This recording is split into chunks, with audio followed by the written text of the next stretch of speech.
বাংলাদেশের বিভিন্ন থানাতে অনেক দাড়িওয়ালা টুপিওয়ালা মানুষ গিয়ে আমার নামে কমপ্লেন দিয়েছে আমি নাকি শিবিরের কেন্দ্রীয় লিডার।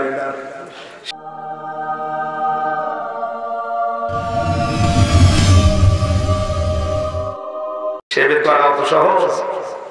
কেন্দ্রীয় লিডার দূরের কথা, আমার তো একটা কর্মী হওয়ার যোগ্যতা নেই। একে অন্যান্য দলের মতো যে এক লাভে আমি 3 তলা উঠে যাবো, কত শর্ত মেনে ওই জায়গায় যাওয়া লাগে আপনি জানেন? আমার তো কর্মী হওয়ার ব্যাগ টানারও যোগ্যতা নেই। আর আপনি আন্দাজে যে বানিয়ে দিয়ে কালার করলেন, আপনাকে দিয়ে আল্লাহ এই কাজ করাবে। সেদিন চট্টগ্রামে যাওয়ার সময় অজি সাহেব জল দিয়ে বলছে, হুজুর আপনি কত দূর? আমি বলছি ফেনী পার হলাম। বলছে আপনি আর আসবেন না কেন? আপনার নামে 4 জন দাড়িওয়ালা মানুষ সবুজ পাগড়ি মাথায় দিয়ে এসে লিখিত কমপ্লেন দিয়েছে আপনি নাকি কুষ্টিয়ার চিহ্নিত রাজাকার। আপনি আমার ছেলে? বলছে না, আমার জন্ম তারিখ হচ্ছে 28/10/92। আমার বাবাও তো ওই সময় হয়েছে কিনা আল্লাহ জানে, কারণ আমি যদি 92 সালে জন্ম নেই, আমার সাথে আমার বাবা খুব বেশি হলো 20 থেকে 22 বছরের বড়। আমার বাবা যদি 20 বছরে বিয়ে করে 1-2 বছর পরে আমি দুনিয়ায় এসেছি, দেখুন উনি খুব বেশি হলো 22 বছরের বড়। 92 থেকে 22 আর একটু যোগ করে দেখেন কয় বছর হয়। এই দেশটা স্বাধীন হয়েছে 47 বছর। আমার বাবা ওই সময় হয়েছে কিনা আমি হিসাব করে দেখেন।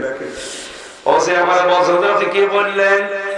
যারা আমার কাছে সকালে এসেছিল কমপ্লেন দিতে, ওদের তো দেখে মনে হচ্ছে সব আল্লাহর ওলি।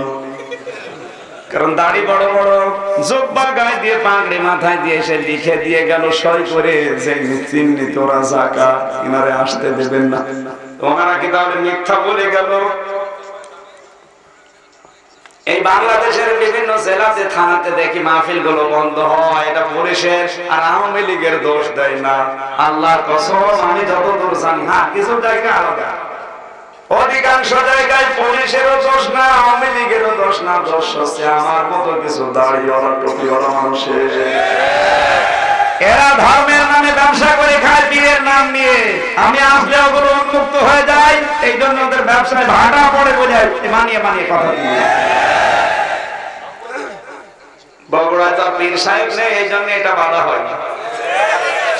এইটা অনেকে নালিশ দিয়েছে।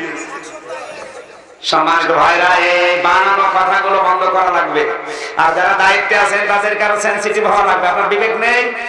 একজন এক কথা বললো আর আপনি আন্দাজে তদন্ত না করে শুরু করে দিলেন। কথা শোনার পরে যে বিশ্বাস করে ছড়িয়ে দেয়, এই লোকটা অনেক গুনাহগার। বলুন,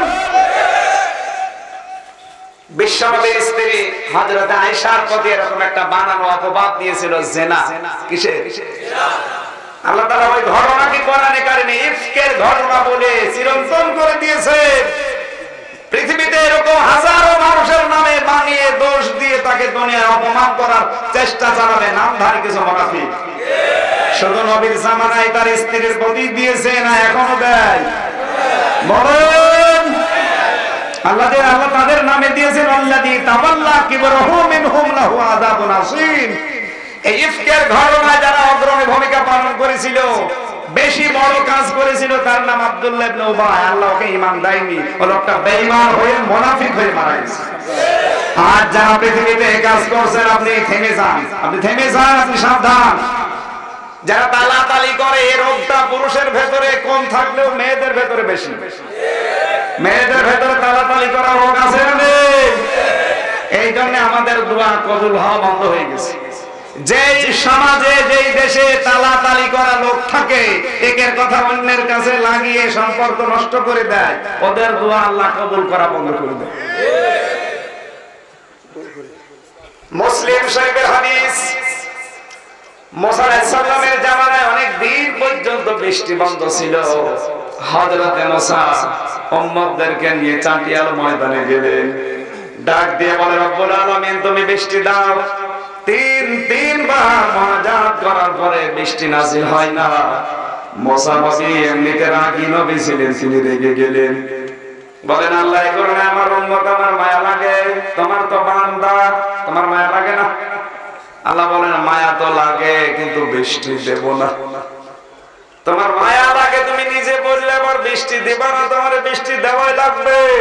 আল্লাহ বলছে দেব না, মুসা নবী বলছে দেওয়া লাগবে। আল্লাহ তাআলা বলেন না দেব না, দিতে পারি। তুমি যাদেরকে নিয়ে দোয়া করলে ওদের ভেতরে নামিমা নামে একজন আছে, তালাতালি করা, গীবত করা, একের কথা অন্যের কাছে লাগিয়ে সম্পর্ক নষ্ট করা মানুষ। এই লোকটা যতক্ষণ বের হয়ে না যাবে ততক্ষণ দোয়া কবুল হবে না। মুসা নবী বলছে আল্লাহ শুধু তুমি ওর নাম বলো, দেখো কি করি আমি, ওরে দল থেকে ঘাড় ধরে বের করে দেব।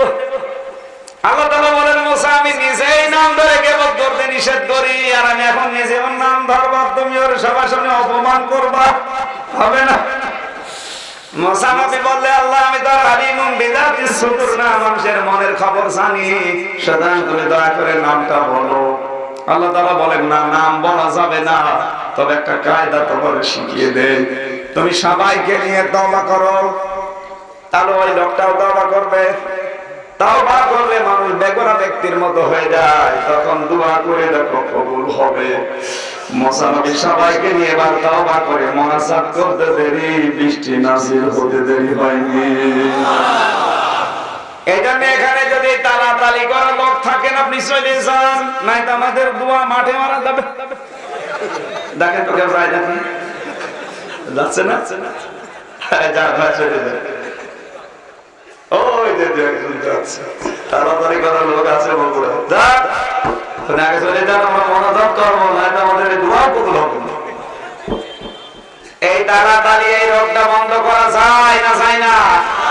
যারা রাজি আছেন শুধু তারা হাত তুলবেন, লিল্লাহি তাকবীর। পুলিশ তো হাত তোলে না। তাহলে আমরা যারা এসেছি আমরা ইনশাআল্লাহ করবো, মনে হয় হিন্দু মনে হয়। ঠিক আছে,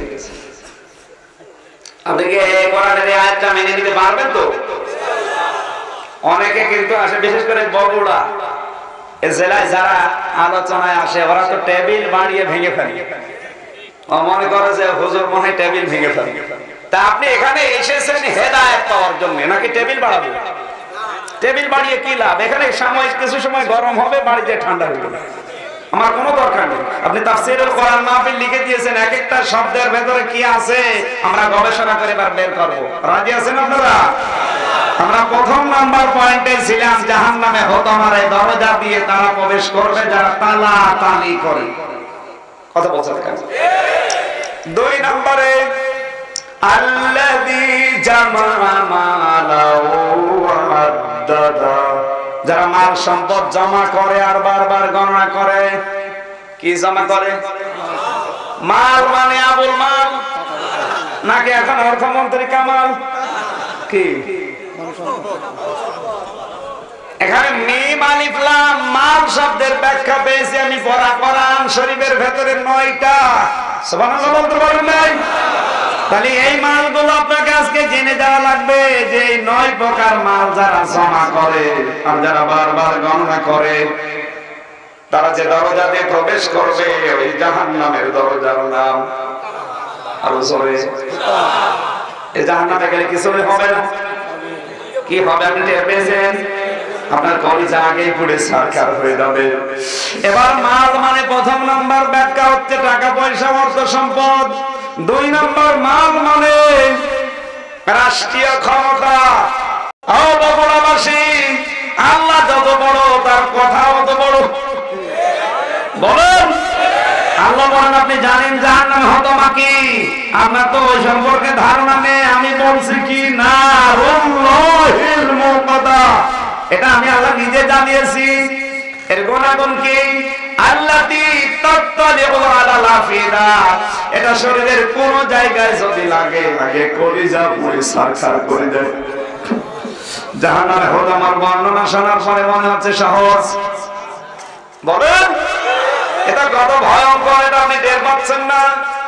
দুনিয়ার আগুন যেখানে লাগে ওই জায়গা পুড়ে যায়, আর জাহান্নামে হতমার আগুন যেখানে লাগবে আগে কলিজা পুড়ে যাবে। এখন এই হোতামা জাহান্নামের দরজা দিয়ে প্রবেশ করবে কারা? আমরা কোরআনে কারিমে 4 প্রকার মানুষের নাম পেয়েছি। এখানে যদি কেউ থাকেন আপনাকে পরিবর্তন হওয়া লাগবে। রাজি আছেন তো? আলহামদুলিল্লাহ। আল্লাহ রাব্বুল আলামিন বলেন কারা থাকবে? ওয়াইলুল লিকুল্লি হুমাযাতিল লুমাযা। এক নম্বরে যারা সামনে পেছনে মানুষের নিন্দা করে, মানুষের নামে বানিয়ে বানিয়ে কথাগুলো অন্যের কাছে বলে, তালাতালি করে, একের কথা অন্যের কাছে লাগিয়ে তার সম্মান নষ্ট করে। এই গোনা বাংলাদেশের নেই। এটা দিন দিন আরো বেড়ে যাচ্ছে। আমি যেটা করি না ওইটা যদি বানিয়ে আপনি আমার নামে কারো কাছে বলেন, হায়াত থাকতে আপনাকে আল্লাহ এরকম একটা কাজ দুনিয়ায় করাবে, এরপরে আপনার মরণ দেবে।